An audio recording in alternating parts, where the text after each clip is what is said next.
Hello and welcome to Artifacts, a living archive dedicated to preserving the first-person stories of queer, avant-garde, and underground culture, told by those who lived it. Today's episode is part of our series Underground Press, the untold stories of literary rebellion and the figures who redefined the boundaries of literature and publishing. This conversation is with Herbert Huncke, storyteller, hustler, and inspiration to the Beat generation. In 1940s Times Square, Huncke befriended William S. Burroughs, Jack Kerouac, and Allen Ginsberg, introducing them to the underworlds of sex work, addiction, and survival. His gift for language, including his use of the word beat, helped shape the identity of a literary movement. This interview, recorded in Huncke's room at the Chelsea Hotel, his home for the final few years of his life, is a guide through the origins and applications of slang terms popular in the mid-century hipster scene, explained directly by one of that era's most important icons. So, let me think. How is the best way to start? Well, pick out the words. I'll pick out the words. Well, for instance, the word hip. Well, I don't know exactly what it springs from. But when I first heard it, it was used by musicians almost, well, not, I was going to say entirely, but that isn't quite true. And that was way back in the 30s, along with, there were some old standbys, like, at least as far as the jazz scene was concerned. Solid, hip, jive, hipster, or the...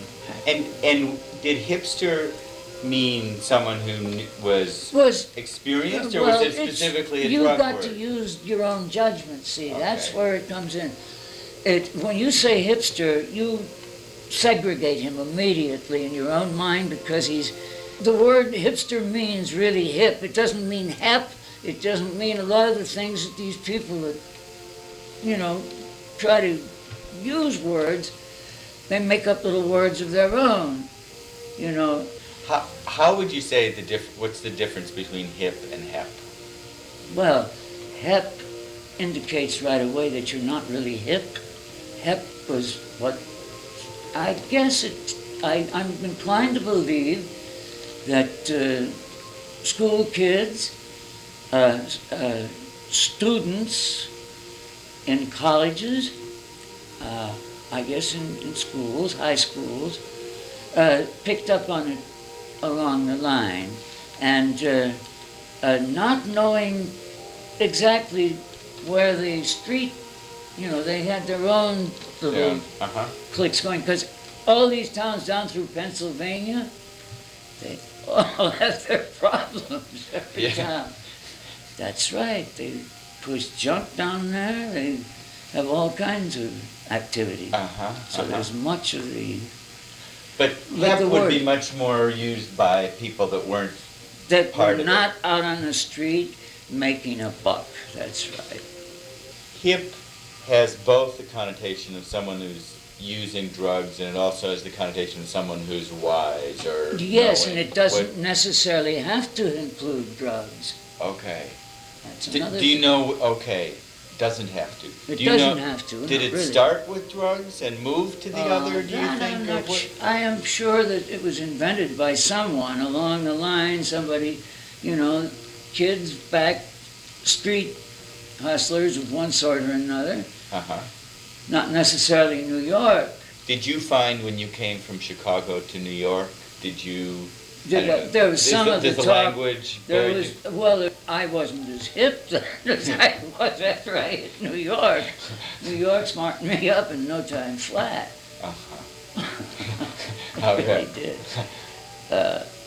But I knew enough from Chicago, and it was similar enough, so that there was much that I did know and much that I understood, and I was pretty easily accepted by people, and I can be an affable person on occasion. The word nowhere. Nowhere. That means that guy is really nowhere. No wisdom, no perspective. No wind, no anything. He's nowhere. That's as far as I don't know. It depends. If you come in looking for somebody who's wise in a special way, and you sound on me or you ask me,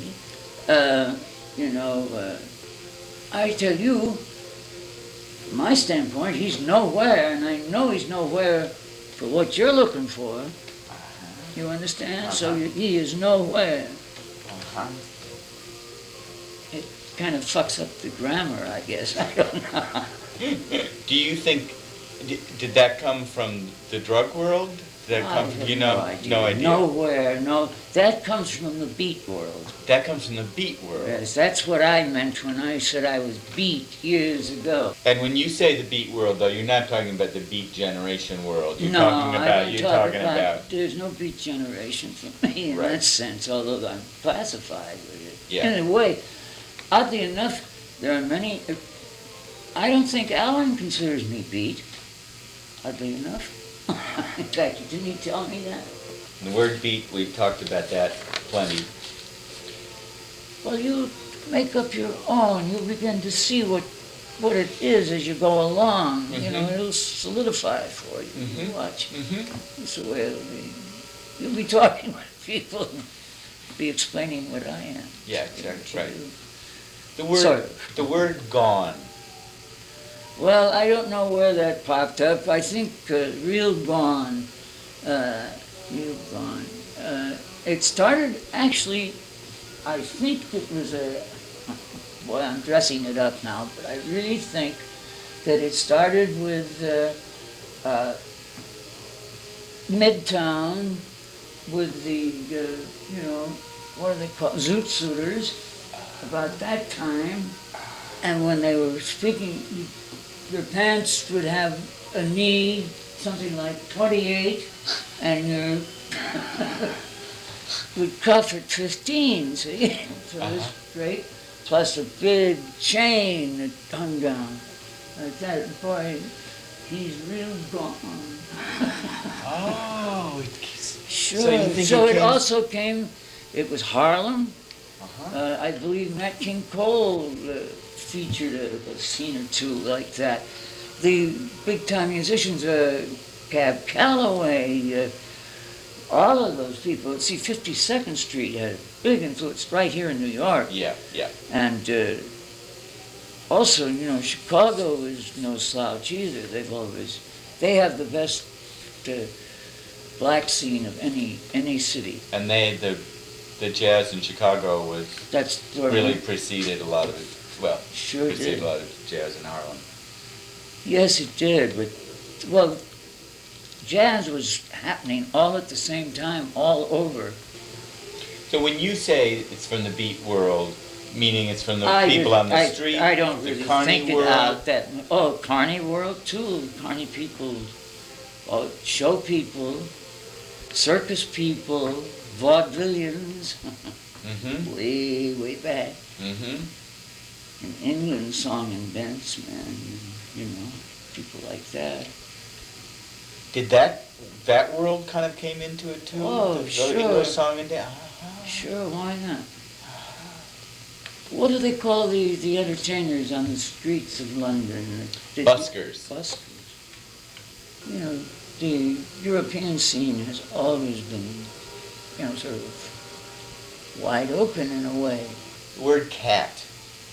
This I'm not too sure about at all. I know that it's black, and I think predominantly so. I think it was a long time before the O'Fays, the whites, the honkies, used it. And did it then move through the jazz, to the music world, you think? Or what? Just the word cat? Oh, it moved everywhere. My God, people that never even thought of it were using the word. When it was used early, did it just mean a man, or did it mean a certain kind of person? No, I think it just meant, it meant a man with pizzazz, distinctive personality. An individual, perhaps. An interesting person. So, the word square, which is like the opposite of that. Yes, pretty basically. It goes, if you really want to take it all the way, it would take it to the place of where the guy is square because he won't think any other way, you see. And that's what it comes to. He stays square, so he's a square. You know?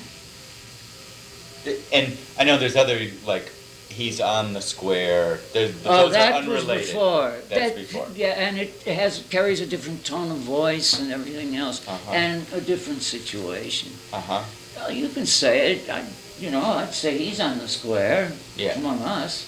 Do you think the word chick, is that just like a female counterpart of cat? Or Yes, it's is. a distinctive, it's a woman, but a distinctive woman, not even necessarily. Any woman can be a chick. Okay, you don't have to be young to be a chick. No, you can be a chick, but that doesn't mean that you are a chick. I guess, I don't know. That would be the way I would see it, but I've heard women of all ages and descriptions called chick. And do you think that comes from chicken? Do you think I don't know where that comes from. I really don't. I just took it. I don't like the expression too well, and I understand that the women don't like it too well either. And I think it was done originally. I get the feeling that it was done sort of as trying to make a woman feel part of the scene. I don't think there was any malice involved in it, but they did somehow. I don't know, and I'd be apt to now, the way I see things now. But in the beginning, it hit me. Does that make sense? It makes sense. All right. No, that makes sense. The word daddy or daddy-o. Well, now, daddy-o, I think, comes strictly from the music world. Strictly from the music world? I think so. Okay. In the beginning. It comes, I believe, with the bebop scene. Oh, yeah, okay. I really do. And the expression picking up, could you pick up on anything, or did that usually mean grass, or well, usually mean if you alcohol, said to me, can you cop some, or you wouldn't say cop, you'd say, can you get me some pot? Yeah. Marijuana. I'd say, yes, I'll pick up for you. All right. And that can apply to, a bottle of Coca-Cola if you wanted to. See, it's a pickup, you pick up. Now, what would be equivalent to a pickup if you were getting high? If you were getting, say you wanted to, get a lift out of things right now. Yeah. So you're picking up. Right? No? Yeah. No, it's like picking up mentally. That's more right. More than picking up a bottle. It's more about picking up mentally. Yeah, that's right. To lay something on. He laid on me. The idea, blah blah blah. No, it doesn't go quite like that. Okay. He laid $100 on me, or a C note. He wanted me to cop for him. He wanted me to get something special, or we do a little conversation about picking up a gun for you. I say to you, I know a guy on the 12th floor that's got one. And I'll find out the caliber. You tell me the caliber, blah, blah, blah. You make a transaction. All right, you got to give me some money. So you lay the money on me, you see. Now, if I'm going to come downstairs and tell him about the transaction, I'll say, Stephen laid a C note on me, or 100 on me. Transact the deal, something like that. Could you lay a rap on somebody, or that? Yes, you can lay a rap on someone. There's all kinds. Now you're getting into vernacular again. Okay. Rap is used as a term of speaking of rapping. I rap to you. That's what we're doing now. We're rapping. Yeah. We're talking. If you, well, I'm happen to be doing the rapping. Uh-huh. Yes, as usual. Lay a rap.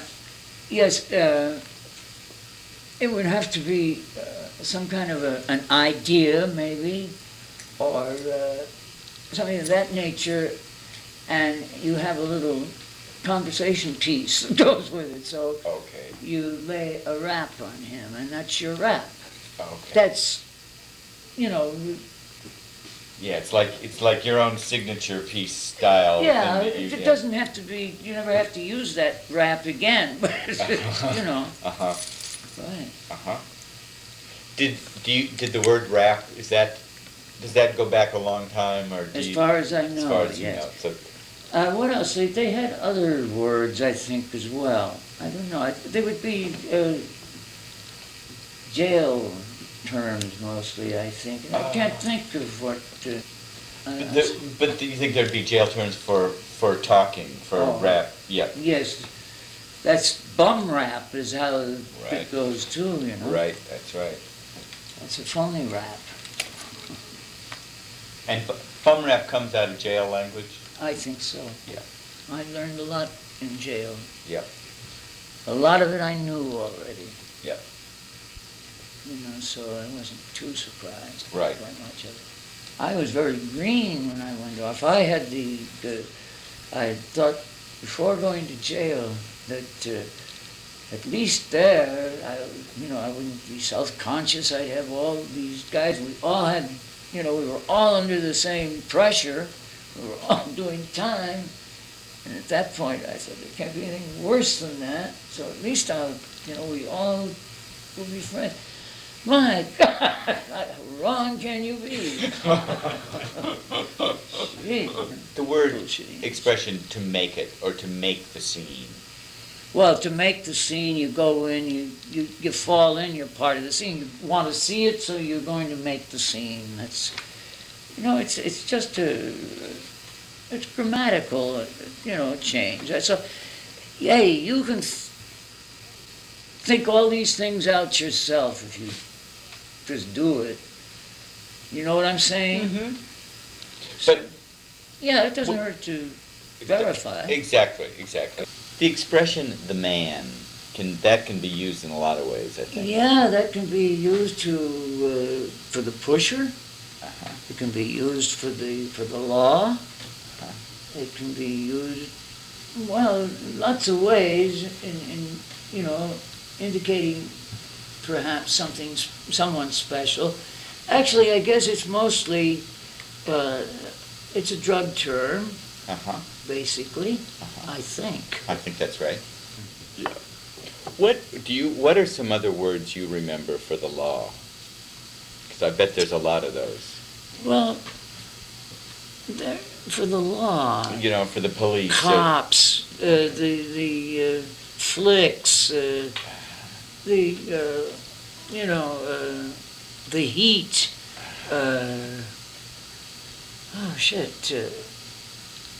The coppers. Is Lilly law? Oh, well, that's a gay term. That's a gay term. That's right. Yeah. Was in use? It wasn't in use. It was an expression I had heard in Chicago when I was just a young kid, and it had tickled the shit out of me for some reason. Shortly after that, I started knocking around the country, and I'd finally gotten to New York. And here it was a beautiful morning, spring, and I was sitting at the entrance, or one of the entrances to Central Park. The grass was green, squirrels were leaping around. It was just a beautiful morning, and the sun had started to reflect off the windows surrounding the Central Park area, and it makes them look like brass sequins, huge sequins. Anyway, all of a sudden, from Columbus Circle, this angled walk, here comes 3 or 4 little teenage, I think they were Mexican, maybe Puerto Rican, queens or fags or whatever you want to, fairies is what they were, in the true sense. I could see right away where how it was used. At any rate, they were just dancing along the walk, and I had, shortly before that, rolled a joint. I was still smoking it. And they were looking me over and dancing out into the grass, and back over to the walk, and squealing to each other in Puerto Rican Spanish. And then this one came over and looked at me. She said, "Oh, what do I smell?" She said, "Oh, and there comes Lilly Law." Danced off like that. Boy, I tell you, it was something. I don't know whether she said it just like that, but she did say Lilly Law. Yeah. It was an incredible scene for me. I remembered it all these years. That's great. That was beautiful. What about cool? Ah, that's a good one. Yeah. Cool. That comes with cat. He's a cool cat. See? Really cool. And now everybody uses it. Stay cool, Jim. Stay cool. So funny. So did it mean both, cool, like he's with it in some way, but did it also mean like a style that was... Well, what do you think? I think it means both things. It's right. I think it means both things. It does. That That's the way I would see it anyway. Sure. And if someone was cool, they would be... Well, you're cool. You can be in any situation. It means being in any situation and handling yourself with as much grace and courtesy and consideration as you can under the circumstances, It means that's when if you're cool, you can go in anywhere. If you're really cool, you can go anywhere and more or less feel fairly comfortable. The whole notion of a hipster, Yeah. was that around as you were growing up, or did that come into now wait a being? minute. Notion is a... Well, I want something more direct. Okay. Nah. Notion by who? Okay. Certain people, junkies, dope fiends. That was the word. It wasn't junkie then. It was dope fiend. It was dope fiend. Dope fiend. And that meant anybody using any kind of drugs? It was broad, no, they didn't.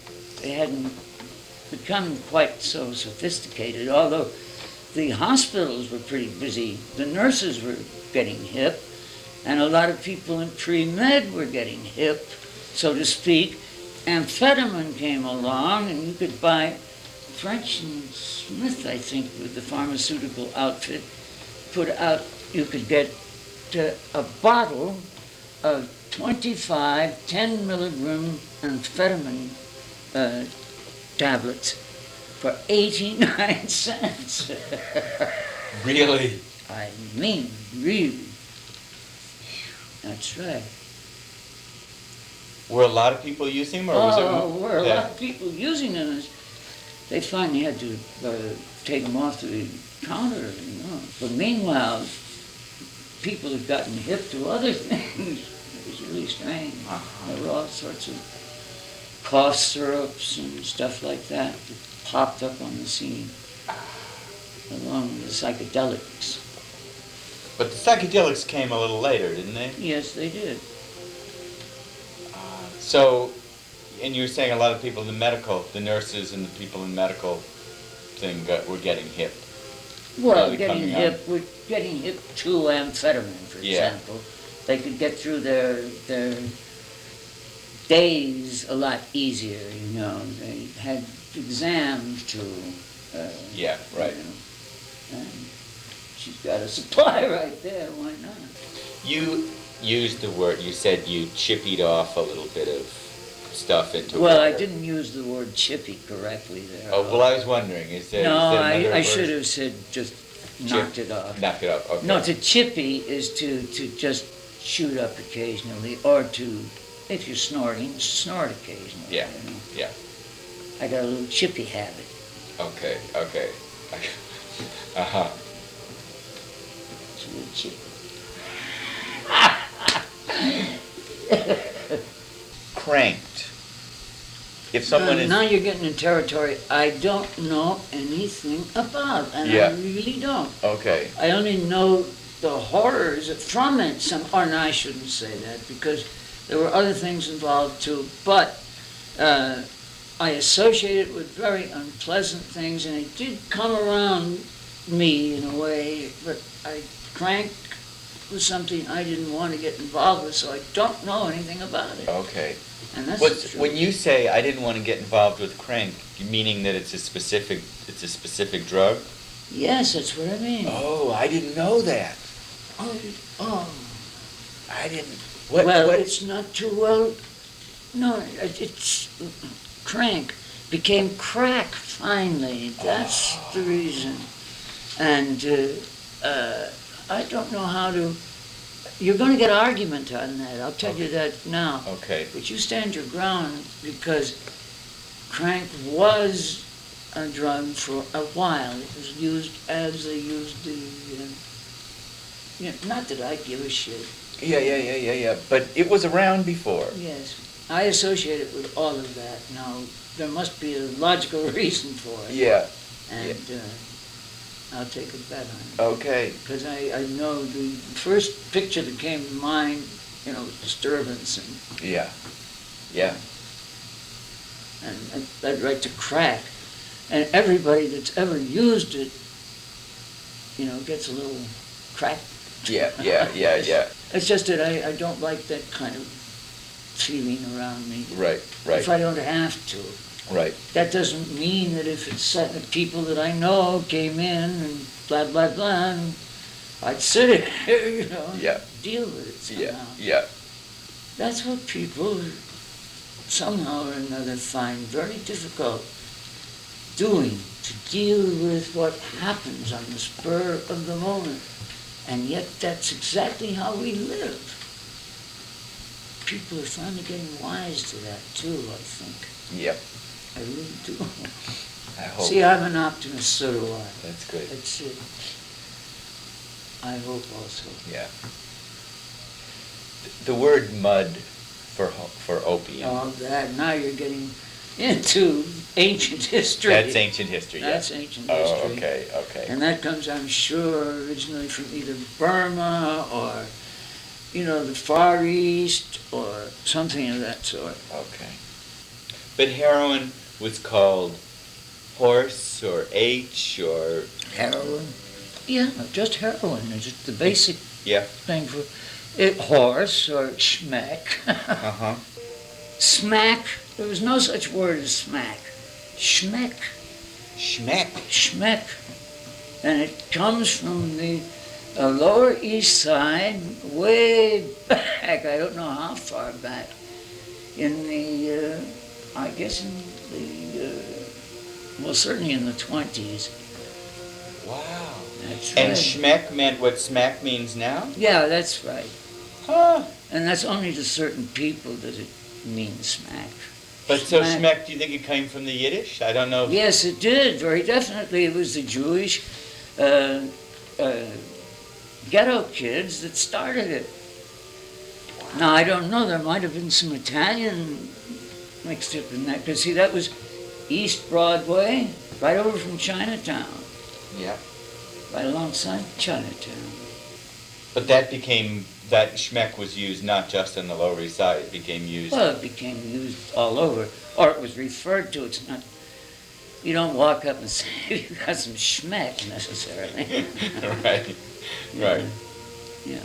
It's horse, or heroin, or H, or Shmeck, or one of the blanket charges.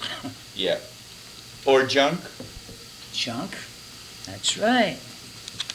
See, you know more about it than I do. Oh, no.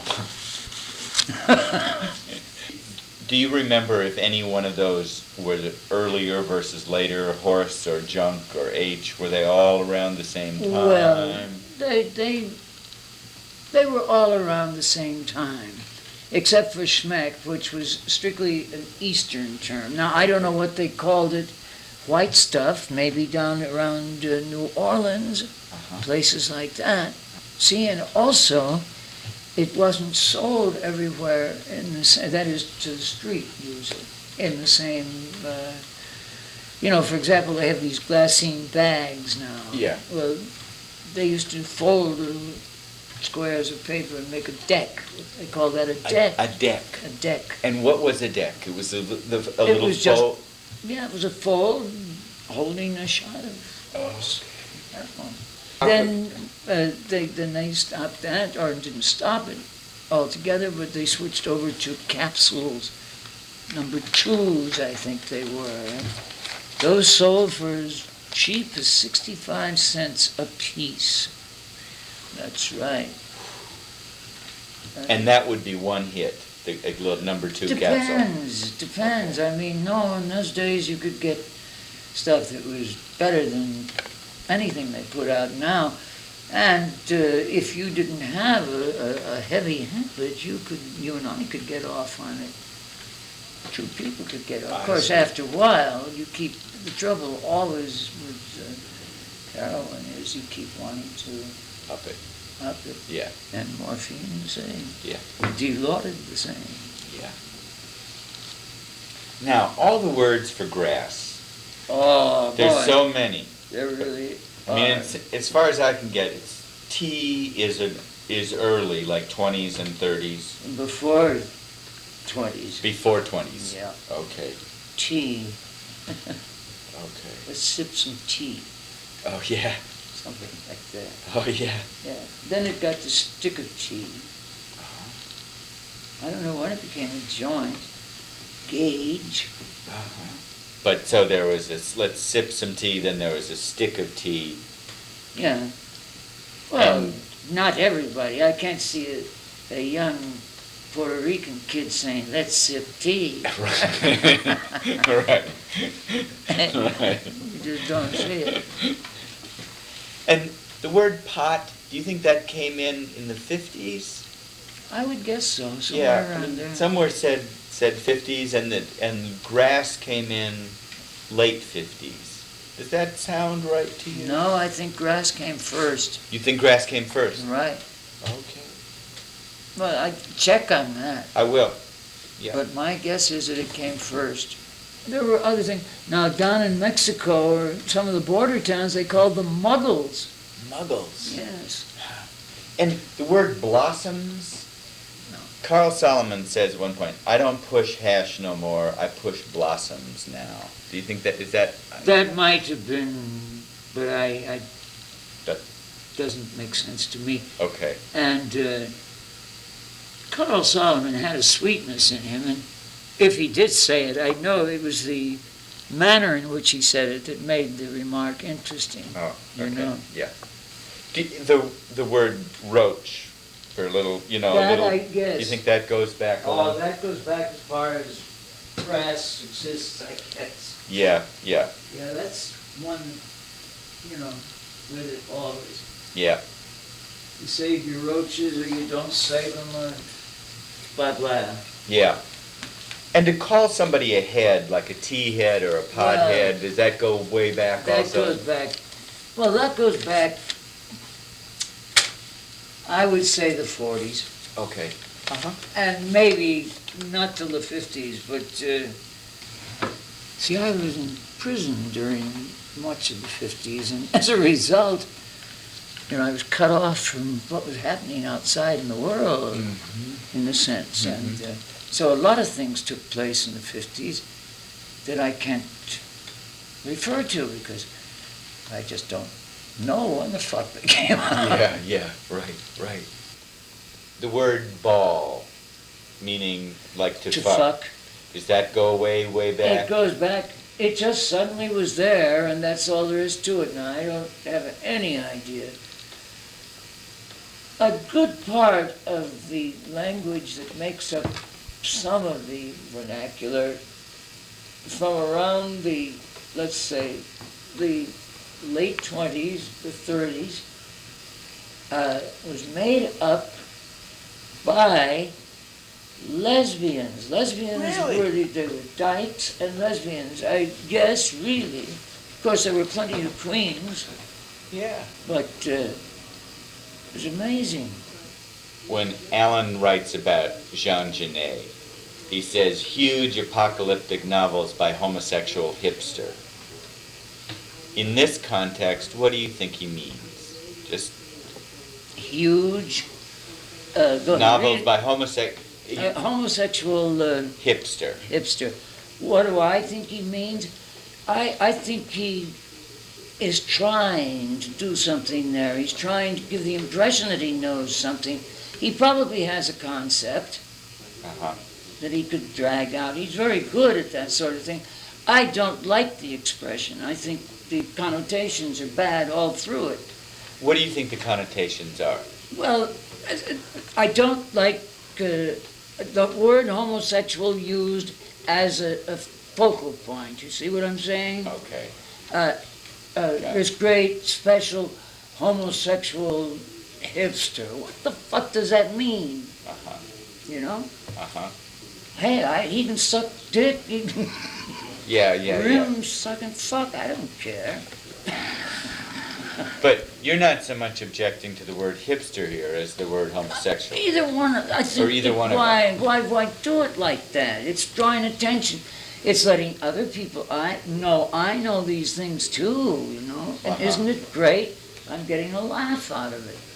Maybe I'm just spiteful. I have a pretty nasty attitude about things sometimes.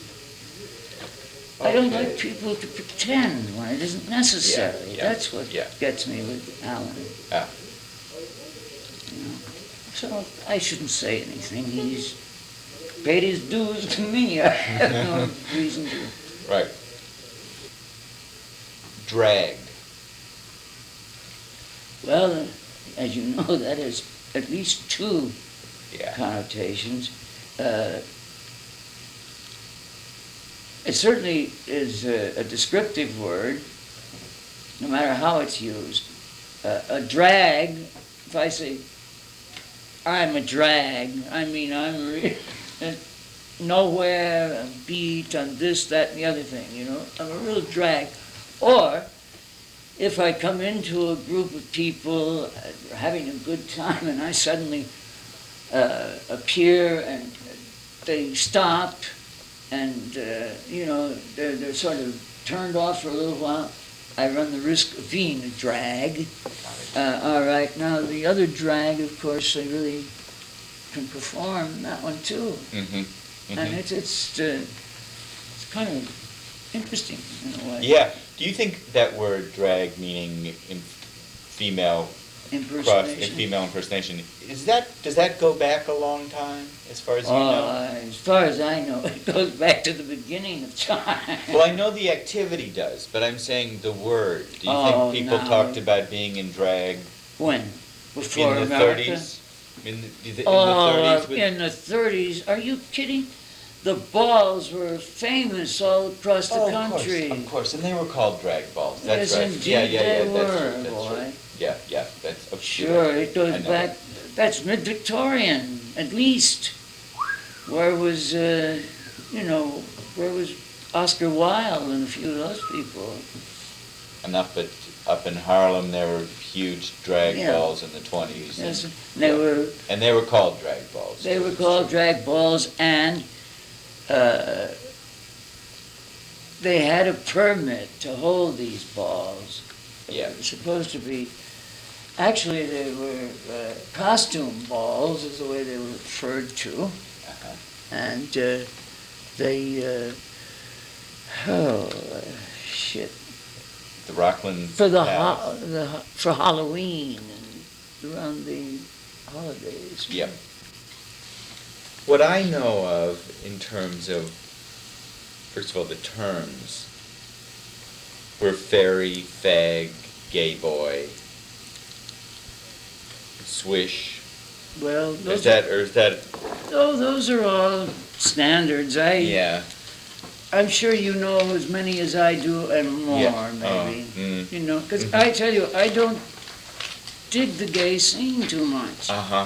I really don't. Were you very much part of the gay scene Very in much part of Chicago it. and New York? I was or- pretty sought after because I was a young kid, and boy, I was really, taken to all the best spots in town. Just Yeah. and I was a sharp kid, Yeah. Yeah. very sharp, and sharp people. They were all the. Well, you got a mixture of the homosexual scene and the drug scene and a little gay scene. Yeah. Yeah, I know I'm pulling from all over. Well, you're building a But that's where, aren't I right that I should be thinking about all of these? That's right, I think so. I think so too. You must know the language, You must know the rules very well because you're an academic. What do I want to say? Intellectual, I guess. Well, I know. Okay. Sure, I'm not picking on it. I assure you, I don't know how else to speak of it. Yeah. But you're, at the same time, you are naive and you are inexperienced, and I don't mean anything wrong, but you'll never know the real thing. You've got to have a few bum kicks somewhere along the line. Yeah. Artifacts is a free oral histories platform. Please like, subscribe, and visit our website, www.artifacts.movie, for an ad-free, interactive experience with bonus content. If you're able, please make a tax-deductible donation at www.artifacts.movie/donate. Hit the link on screen to watch another Artifacts interview.